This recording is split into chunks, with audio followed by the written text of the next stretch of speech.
കർത്താവ് നിങ്ങളോട് കൂടെ, അങ്ങേ ആത്മാവോടും കൂടെ. മത്തായിയുടെ വിശുദ്ധ സുവിശേഷത്തിൽ നിന്നുള്ള വായന. കർത്താവേ, അങ്ങേക്ക് മഹത്വം.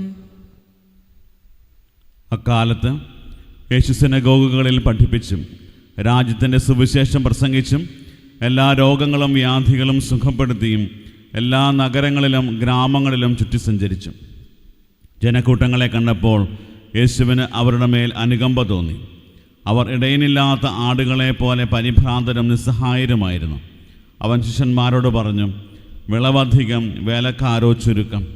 അതിനാൽ തൻ്റെ വിളഭൂമിയിലേക്ക് വേലക്കാരെ അയക്കാൻ വിളവിൻ്റെ നാഥനോട് പ്രാർത്ഥിക്കുവിൻ. അവൻ തൻ്റെ 12 ശിഷ്യന്മാരെ വിളിച്ച് അശുദ്ധാത്മാക്കളെ ബഹിഷ്കരിക്കാനും എല്ലാ രോഗങ്ങളും വ്യാധികളും സുഖപ്പെടുത്തുവാനും അവർക്ക് അധികാരം നൽകി. അവൻ അവരെ അയച്ചുകൊണ്ട് പറഞ്ഞു, നിങ്ങൾ വിജാതിയരുടെ പട്ടണത്തിൽ പ്രവേശിക്കരുത്.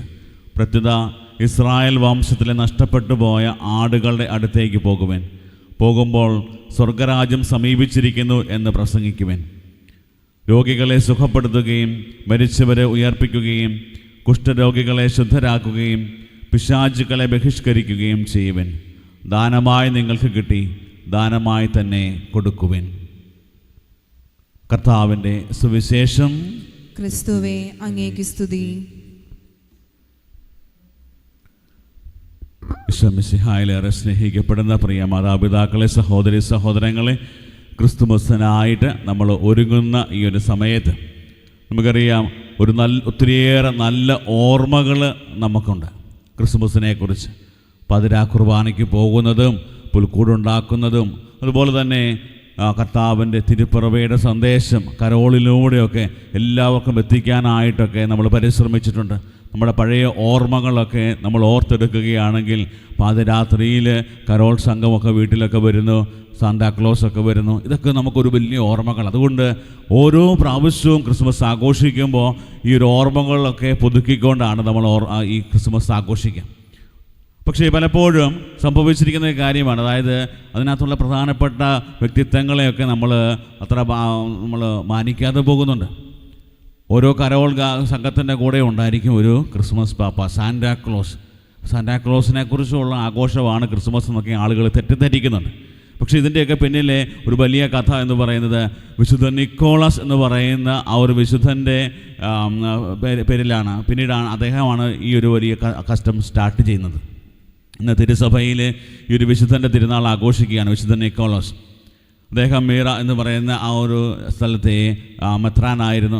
അദ്ദേഹത്തിൻ്റെ ജീവിതത്തിൽ 3-ാം നൂറ്റാണ്ടിൽ ജീവിച്ചിരുന്നപ്പോൾ അദ്ദേഹം ഈ ക്രിസ്തുമസിൻ്റെ ഈ സന്ദേശം എല്ലാവരിലേക്കും എത്തിക്കുവാനായി ഒത്തിരിയേറെ കാരുണ്യ പ്രവർത്തികൾ ചെയ്യുകയും എല്ലാവർക്കും സമ്മാനങ്ങൾ വിതരണം ചെയ്യുകയൊക്കെ ചെയ്തു. അതായത് പാവപ്പെട്ടവരാണോ അവരെയൊക്കെ സഹായിക്കാനായിട്ട് അവർക്ക് സമ്മാനങ്ങളൊക്കെ ആയിട്ട് അവരെ സന്ദർശിക്കുകയും അവരുടെ ജീവിതത്തിലേക്ക് ക്രിസ്തുമസിൻ്റെ ഒരു വലിയ സ്നേഹവും സന്തോഷവും ഒക്കെ കൊടുക്കുകയൊക്കെ ചെയ്തു. അപ്പോൾ ഇതായിരുന്നു ഈ ഒരു വിശുദ്ധൻ്റെ ഒരു വലിയ പ്രത്യേകത. പിന്നീട് ഈ ഒരു വിശുദ്ധനെ കർത്താവിൻ്റെ സുവിശേഷം പ്രസംഗിച്ചു എന്നൊക്കെ പറഞ്ഞുകൊണ്ട് കാരാഗൃഹത്തിലൊക്കെ അടയ്ക്കുന്നുണ്ട്. പക്ഷേ ഈ ഒരു വലിയ ട്രഡീഷൻ, അതായത് ക്രിസ്തുമസ് ദിനങ്ങളിൽ സമ്മാനങ്ങൾ കൈമാറുന്നതൊക്കെ ഈ ഒരു അതുപോലെ തന്നെ ഇന്നത്തെ സാന്റാക്ലോസ് എന്ന് പറയുന്നത് ആ ഒരു വിശുദ്ധ തന്നെയാണ്. അപ്പോൾ അതുകൊണ്ട് ഇന്ന് തിരുനാൾ ആഘോഷിക്കുമ്പോൾ നമുക്ക് പ്രത്യേകം നമ്മുടെയൊക്കെ ജീവിതത്തിലേക്ക് സ്വീകരിക്കാവുന്നൊരു കാര്യം, അതായത് ക്രിസ്തുവിൻ്റെ സ്നേഹത്തിൻ്റെയും സന്തോഷത്തിൻ്റെയും സമാധാനത്തിൻ്റെയും ഒക്കെ ഈ ഒരു സന്ദേശം നമ്മൾ ആഘോഷിക്കുമ്പോൾ അത് നമ്മുടെ ജീവിതത്തിലും ഇതുപോലെ പ്രാവർത്തികമാക്കാൻ, അതായത് സ്നേഹിക്കുവാനും അതുപോലെ സമാധാനം സ്ഥാപിക്കുവാനും നമ്മുടെ മുറിഞ്ഞുപോയ ബന്ധങ്ങളൊക്കെ ഉണ്ടെങ്കിൽ അതൊക്കെ രൂപപ്പെടുത്തിയെടുക്കുവാനും ക്രമപ്പെടുത്തിയെടുക്കുവാനും ഒക്കെ നമ്മൾ പരിശ്രമിക്കുമ്പോൾ ക്രിസ്തുമസ് ഒരു വലിയ സ്നേഹത്തിൻ്റെയും സന്തോഷത്തിൻ്റെയും സമാധാനത്തിൻ്റെയും ഒക്കെ ഒരു ആഘോഷമായിട്ട് മാറും. വീണ്ടും നമ്മളിന്ന് വായിച്ച് കേട്ട വചനഭാഗങ്ങൾ ശ്രദ്ധിച്ചു കഴിഞ്ഞാൽ യെശയ്യാ പ്രവാചകൻ്റെ പുസ്തകത്തിൽ നമ്മൾ വായിച്ചത്, അതായത് ദൈവം എപ്പോഴും നമ്മുടെ വഴികളിൽ ഒരു വലിയ സംരക്ഷകനായിട്ടാണ് എന്നുള്ളത്. അതായത് നമ്മുടെയൊക്കെ പോകുന്ന വഴികളിൽ എപ്രകാരം നമ്മൾ ചരിക്കണമെന്നുള്ളതൊക്കെ ദൈവം നമ്മളെ പരിപാലിക്കുന്നുണ്ട്. അപ്പോൾ അതുകൊണ്ട് ദൈവം നമ്മളെ നയിക്കുന്നുണ്ട്. ആ ഒരു വലിയ ബോധ്യത്തോടു കൂടെയാണ് ഓരോ ദൈവ പൈതലും സഞ്ചരിക്കേണ്ടത്. അതായത് നമ്മുടെയൊക്കെ ജീവിതത്തിലേക്ക് സഹനങ്ങളും സങ്കടങ്ങളും വേദനകളും ഒക്കെ വരുമ്പോഴും അവിടെ തളർന്നു പോകാൻ പാടില്ല. പക്ഷേ ദൈവം കൂടെയുണ്ട് എന്നുള്ള വലിയ ബോധ്യത്തിൽ നമ്മൾ മുന്നോട്ട് പോകണം. നമ്മൾ വായിച്ച കണ്ട സുവിശേഷത്തിൽ നമ്മൾ കാണുന്നത് ശിഷ്യന്മാരെ ഒരു വലിയ അധികാരം കൊടുത്ത് ഈശോ അയക്കുകയാണ്. ഈശോയുടെ പരസ്യ ജീവിതകാലത്ത് ഏറ്റവും അധികം ഈശോ പ്രാവർത്തികമാക്കാനായിട്ട് പരിശ്രമിച്ചത് ഈ ലോക ജീവിതത്തിൽ ദൈവരാജ്യം സ്ഥാപിക്കണമെന്നുള്ളതാണ്. അതായത് ദൈവം ആഗ്രഹിക്കുന്നത് പോലെ ഈ ഭൂമിയിൽ എല്ലാ കാര്യങ്ങളും നിറവേറണം. നമ്മൾ പ്രാർത്ഥന സ്വർഗസ്ഥനായ പിതാവിൽ പ്രാർത്ഥിക്കുന്ന ആ പ്രാർത്ഥനയിൽ പ്രാർത്ഥിക്കുന്നത് ഇപ്രകാരമാണ്: അവിടുത്തെ രാജ്യം വരണം, അവിടുത്തെ ഹിതം നിറവേറണം. ഇതൊക്കെ നമ്മൾ പ്രാർത്ഥിക്കുന്നുണ്ട്. അതായത് ദൈവത്തിൻ്റെ ഈ രാജ്യം ഈ ഭൂമിയിൽ സ്ഥാപിതമാകും. ദൈവം ആഗ്രഹിക്കുന്നത് പോലെ ഈ ഭൂമിയിലും ദൈവത്തിൻ്റെ ഹിതം നിറയണമെന്നുണ്ടെങ്കിൽ അതൊരു വലിയ ദൗത്യമായിട്ട് ഈശോ ഏറ്റെടുത്തു.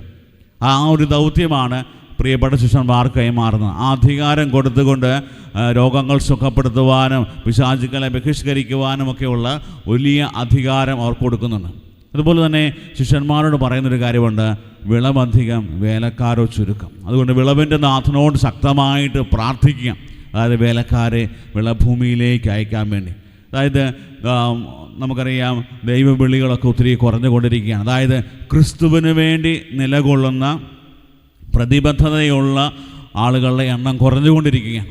അവിടെ നമ്മൾ ശക്തമായ പ്രാർത്ഥനയിലൂടെ വേണം നമുക്ക് ഈ ഒരു വലിയ ദൗത്യത്തിലേക്ക് അതിൻ്റെ ആ ഒരു പ്രാധാന്യമൊക്കെ ഉൾക്കൊണ്ടുകൊണ്ട് നമുക്ക് മുൻപോട്ട് പോകുവാൻ. അതായത് ഓരോ ക്രിസ്ത്യാനിയുടെയും ഏറ്റവും പ്രധാനപ്പെട്ട ഒരു കടമ എന്ന് പറയുന്നത് ക്രിസ്തുവിനെ പ്രഘോഷിക്കുന്നവരായിട്ട് നമ്മുടെ ജീവിതങ്ങൾ മാറണം, ക്രിസ്തുവിനെ പ്രൊമോട്ട് ചെയ്യുന്നവരായിട്ട് മാറുക. പലപ്പോഴും സംഭവിക്കുന്നത് അതിന് വിപരീതമാണ്. നമ്മളെപ്പോഴും പ്രൊജക്റ്റ് ചെയ്ത് കാണിച്ച് നമ്മളാണ് ഏറ്റവും വലിയ ആളുകൾ എന്നൊക്കെ പലപ്പോഴും നമ്മൾ ഇങ്ങനെ പ്രൊമോട്ട് ചെയ്യാറുണ്ട്. പക്ഷെ അതിനേക്കാൾ ഉപരിയായിട്ട് ഓരോ ക്രിസ്ത്യാനിയും ക്രിസ്തുവിനെ പ്രൊമോട്ട് ചെയ്യുന്നവരായിട്ട് മാറണം. പ്രിയപ്പെട്ടവരെ, ഈ ഒരു വചനഭാഗം നമുക്ക് തരുന്നിരിക്കുന്നത്, നമ്മളെയൊക്കെ ദൈവം ഏൽപ്പിച്ചിരിക്കുന്നത് ക്രിസ്തുവിൻ്റെ ആ മനസ്സിലുള്ള ആ ഒരു വലിയ ദൈവരാജ്യം എന്നീ ഭൂമിയിൽ സ്ഥാപിതമാക്കുവാനായിട്ട് നമ്മളെ ഓരോരുത്തരെയും ദൈവം വിളിച്ചിരിക്കുക.